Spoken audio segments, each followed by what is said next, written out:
structure of labor force in India. What is the structure, formation of labor force in India? In India, the information on labor force and workers is collected in the census as well as by the National Sample Survey Organization, NSSO. What do you mean by NSSO? National Sample Survey Organization. So the workforce or the labor's structure or the formation is estimated, or it is the information is collected with the help of census as well as with the help of the information given by the organization called as National Sample Survey Organization in its survey on employment and unemployment. So, while giving information about census, together it will give information about the employment and the unemployment condition of a country. Structure of labor or workforce refers to the size. So, what do you mean by structure of the labor force? The structure of labor or workforce refers to the size of the workforce, the number of the workforce or the laborers. Next, gender, whether male or female, activity, the work done by these group of people, and sector, in which sector they are working, whether it is in the primary sector, that is called agricultural sector, whether it is in the secondary sector, that is manufacturing sector or the industrial sector, and third one is the service sector.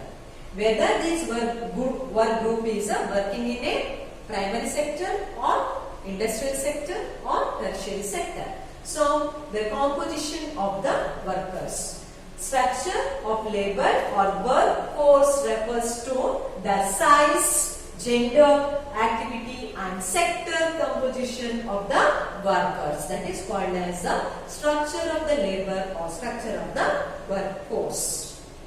So let us discuss briefly about the structure of the labor force in India one by one. First, size of workforce. It is observed that in India, the proportion of workers is only 39.8% according to the census of 2011, leaving a vast majority, about 60%, as non-workers.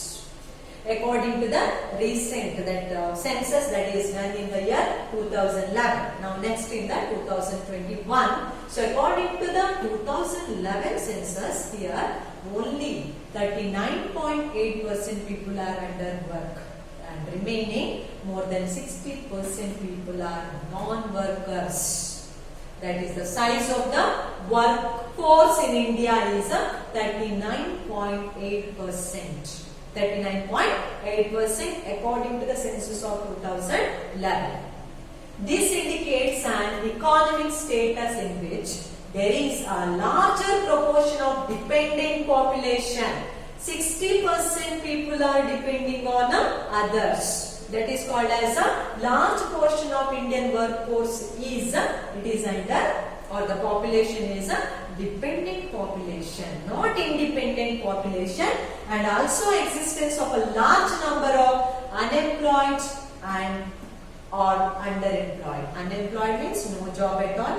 Underemployed means the people, those are getting job not according to their ability. For example, the one who completed a teacher training or other training work, BA, MA, MSc, whatever, but working as a clerk, as a clerical post, so that is considered as underdevelopment. That is not getting work according to his ability.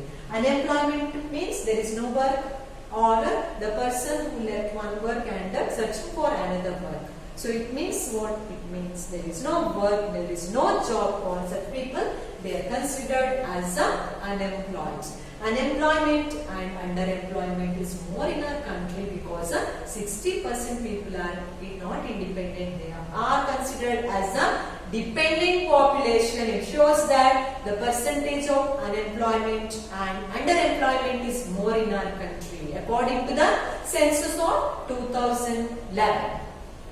The total number of workers increased from 40.2 crores in 2001 to 48.2 crores in 2011, because the population also increasing rapidly.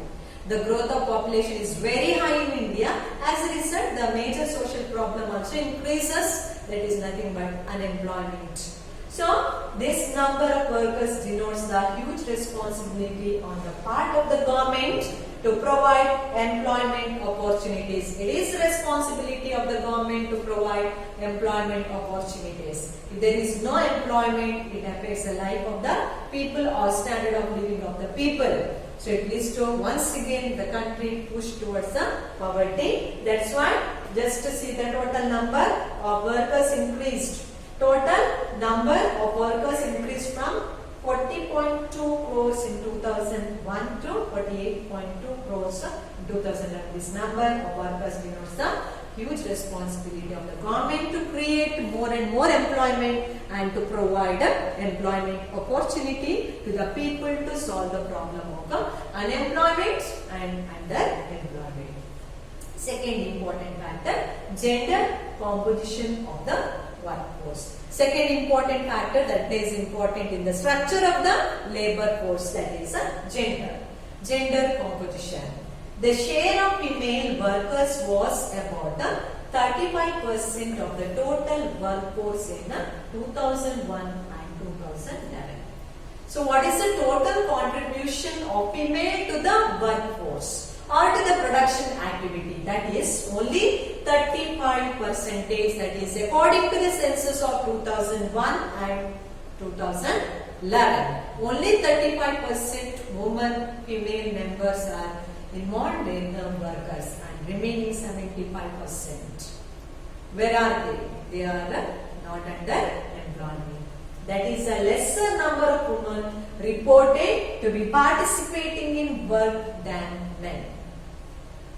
Either the women do not have adequate employment opportunities or many of their works like household work, tending cattle, helping in household business, etc.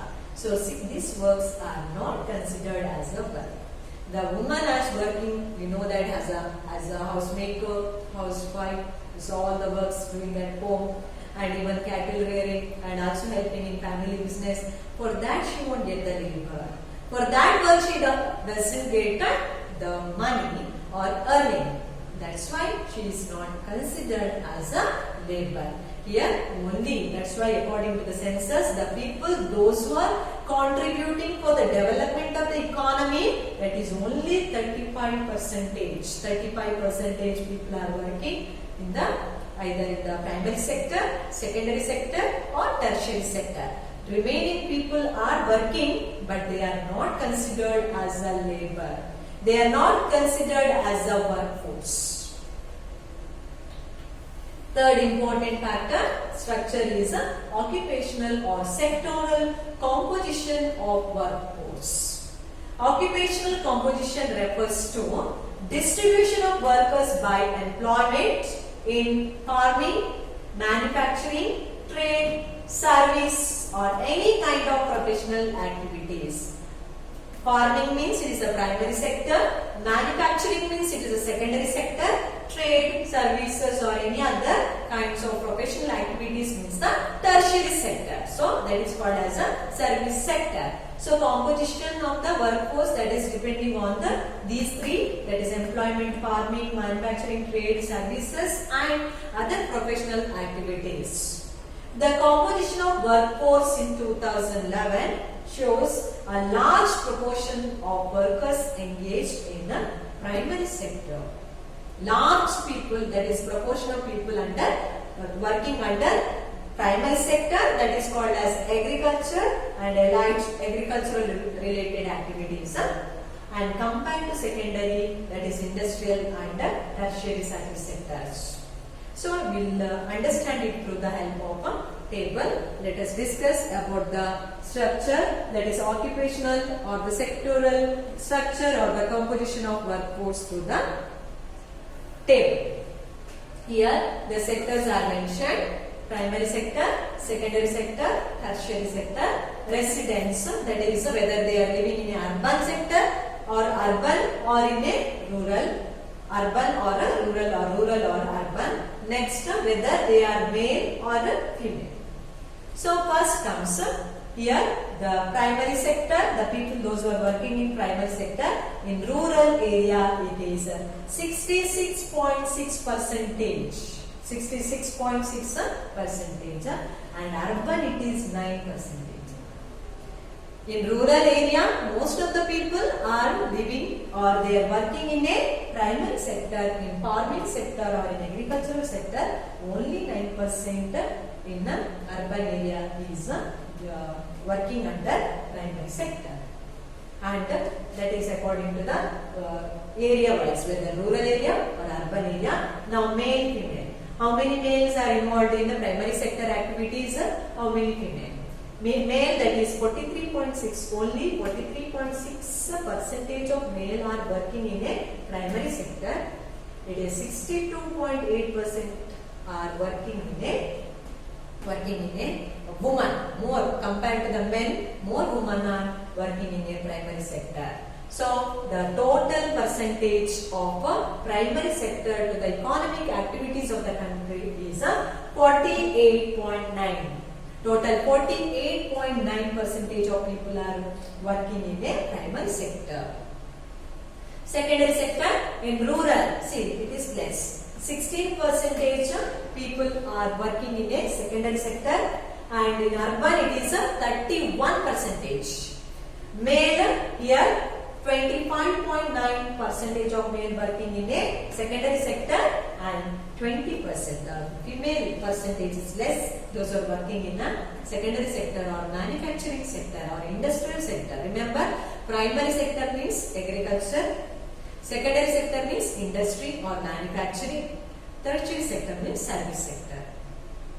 So here the 20, so total percentage is 24.3. Total 24.3 percentage people are depending on the secondary sector. What about tertiary sector? 17.4 percentage rural people are in the tertiary sector, but in urban it is 60%. 60% of urban people under tertiary sector, that is working in a service sector. Male it is 30.5 percentage, female it is 17.2 percentage. Total is 26.8 percentage. Compared to these three sectors, the highest percentage the people are depending on agriculture, and next to the service sector, last to the manufacturing sector. About half of total working, depending on the table, will give illustration of the table. So here about half of the total working population is cultivators and agricultural laborers. Of the remaining workers, almost equal proportion of them is engaged in secondary sector and tertiary sector.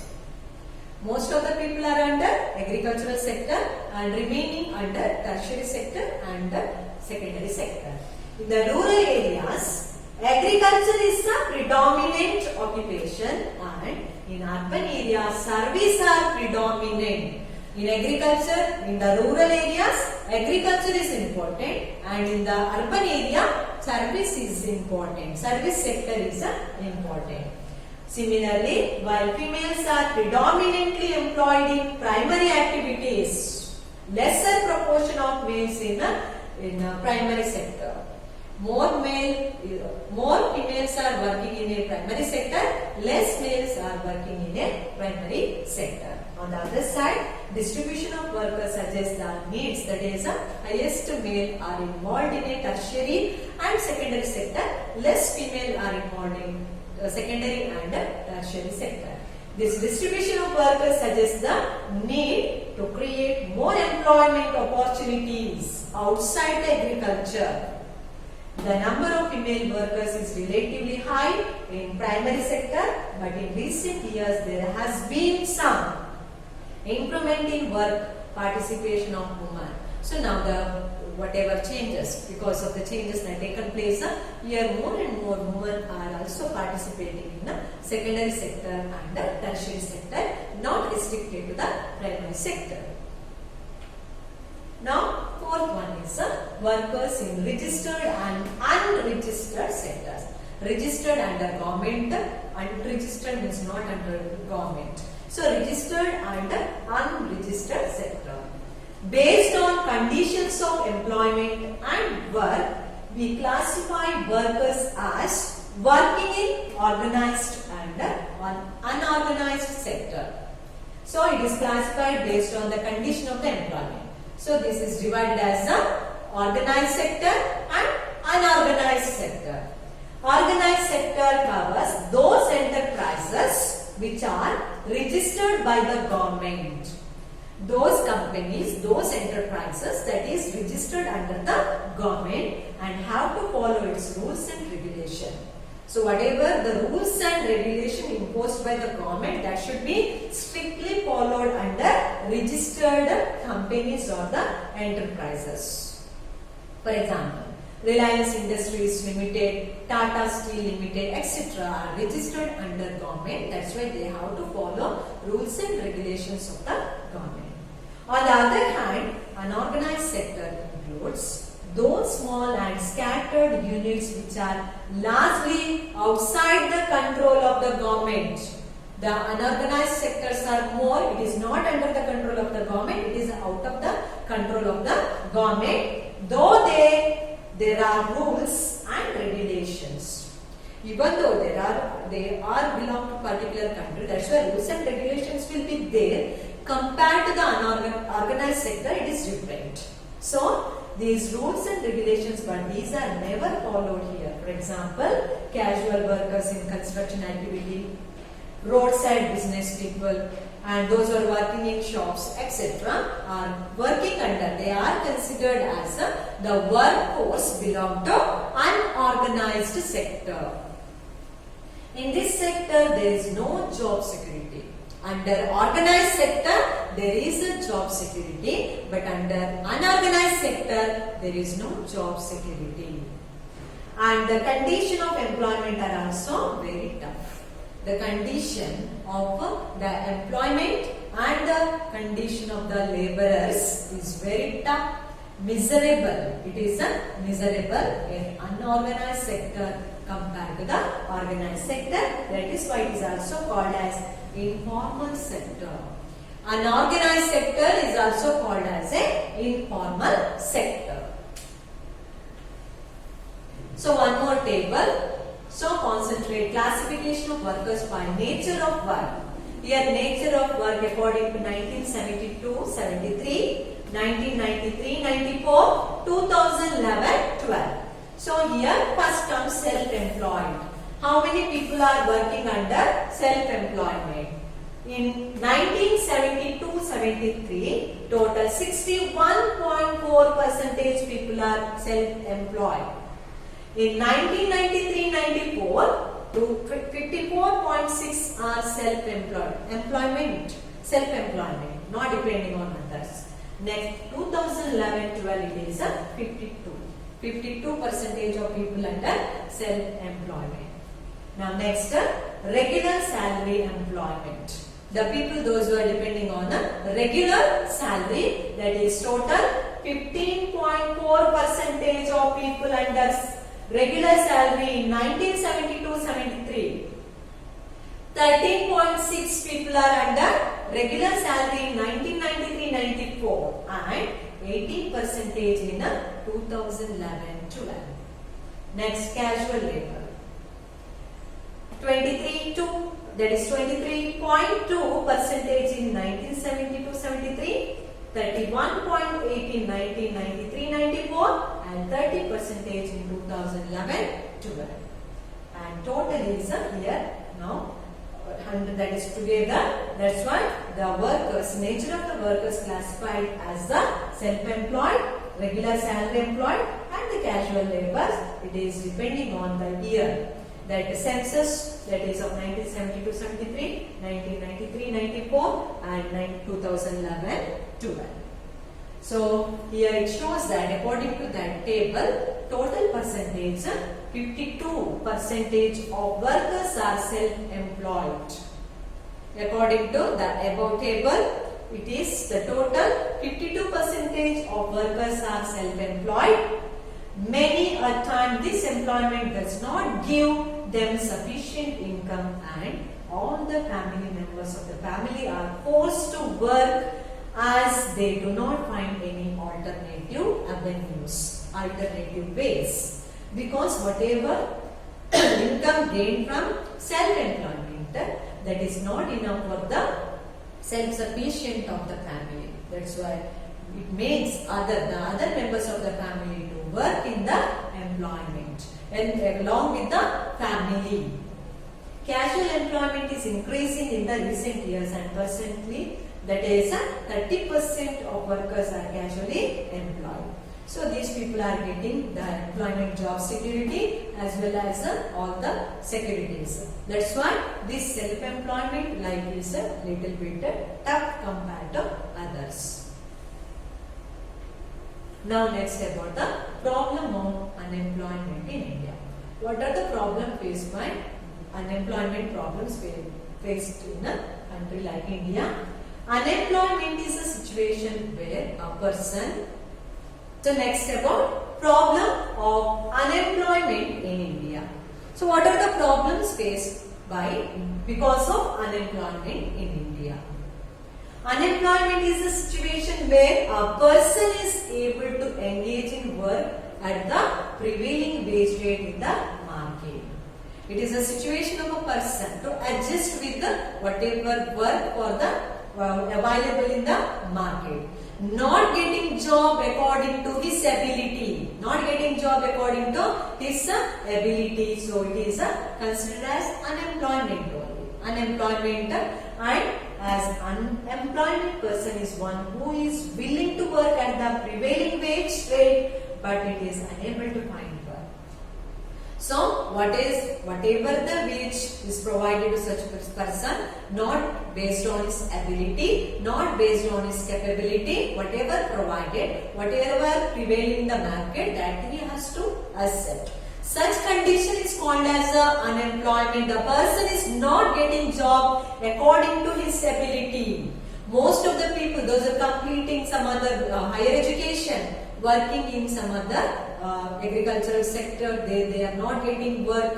Sometimes work, there is no work, sometimes only for 3 months work, and remaining months what they have to do. So they are under underemployment. They are under unemployment. So that all the problems faced by the people of our country. In India, the number of unemployed and jobless persons is higher and increasing. The reason is population. The main reason is the population. Extent of unemployment in India. It is difficult to measure the total number of unemployed persons in a huge country like India, because here so many times repeated, the population is growing very rapidly. It is very high. Density of population is more. That's why opportunity for getting employment is less in India. That's why the people are facing the problem of unemployment.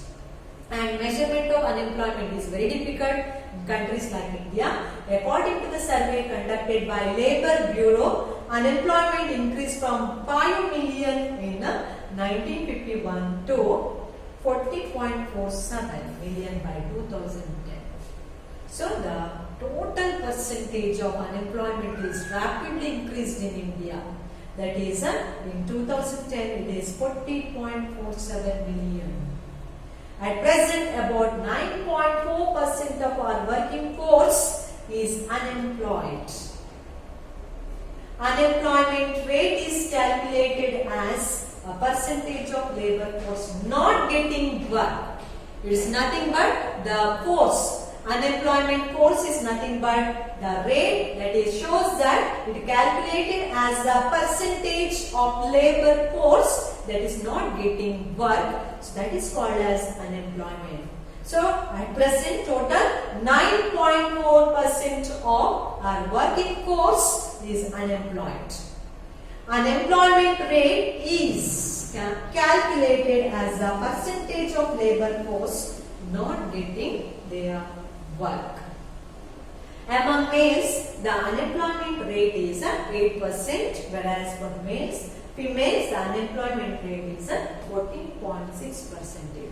There are also difference. Total 8%, that is unemployment rate of a male, and total 14.6%, that is total rate of unemployment of females. The rural unemployment rate is 10.1%, and the urban unemployment rate stands at 7.3%. So, here unemployment rate highest in a rural sector. Why? Because rural areas, because most of the people are depending on agriculture, that is seasonal, and remaining season, what is the condition of these people? That is very difficult. That's why the rate is high in rural areas and little bit less in urban areas. Next, what are the important causes for the unemployment in India? The major causes of unemployment in India are, first one, jobless growth. In India, whatever the growth is taken place, progress is taken place, but it is considered as a jobless growth. So what do you mean by jobless growth? In the recent days, the growth of Indian economy has been described as jobless. The progress of Indian economy or the development of Indian economy, it is considered as a jobless economy or the jobless growth. Why? The percentage of unemployment is very high in India. The reason is increasing population. Since 1990s, Indian economic growth is mainly based on manufacturing and service sector. In 2000, that is 1990s, Indian economic growth is mainly depending on manufacturing and service sector. The use of modern technology resulted in low level of employment creation.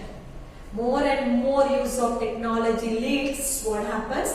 The less use of human labor. As a result, it creates what?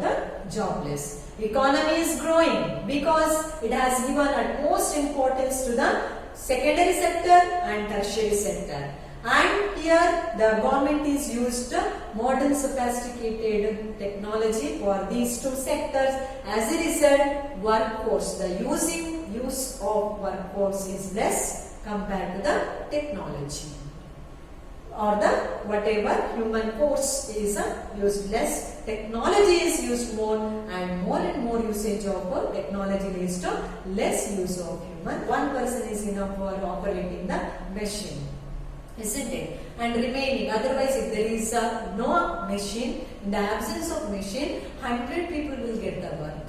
Now 100 or 1000 people's work will be done by a single machine. To operate that machine, only one person is enough.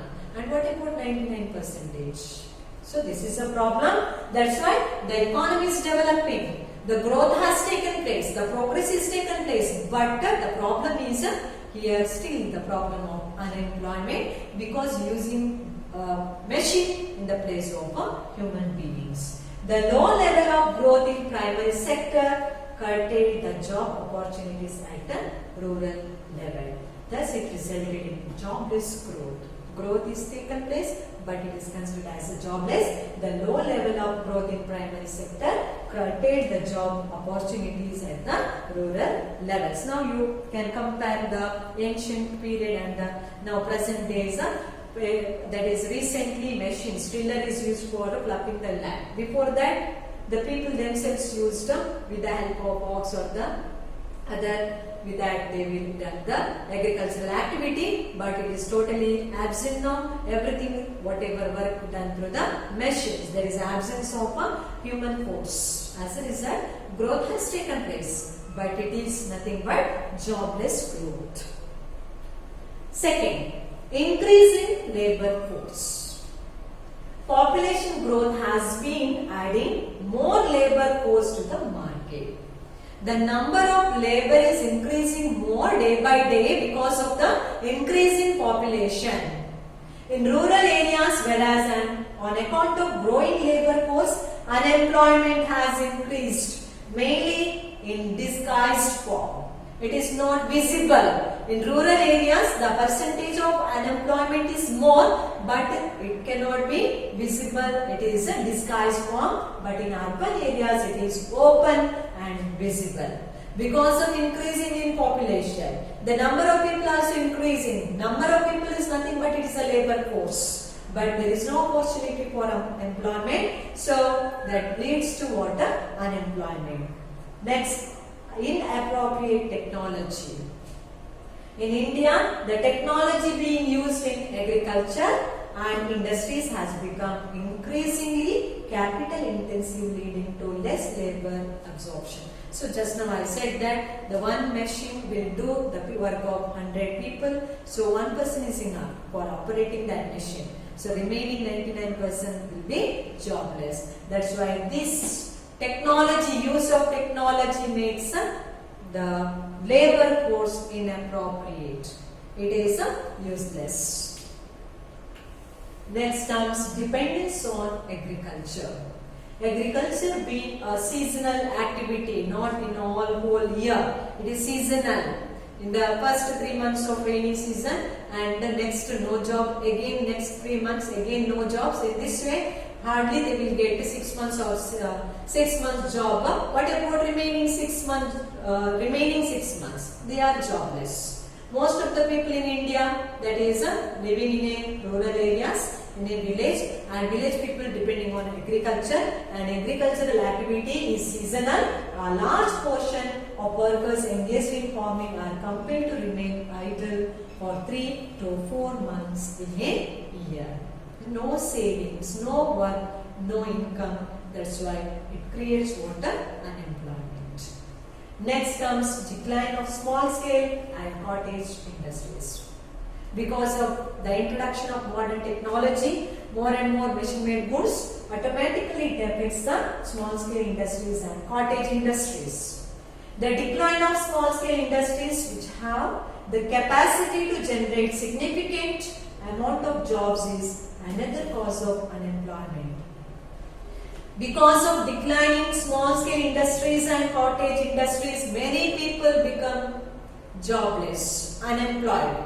That's why it's very difficult to give job to all the people, though, mainly because of decline in a small scale industry.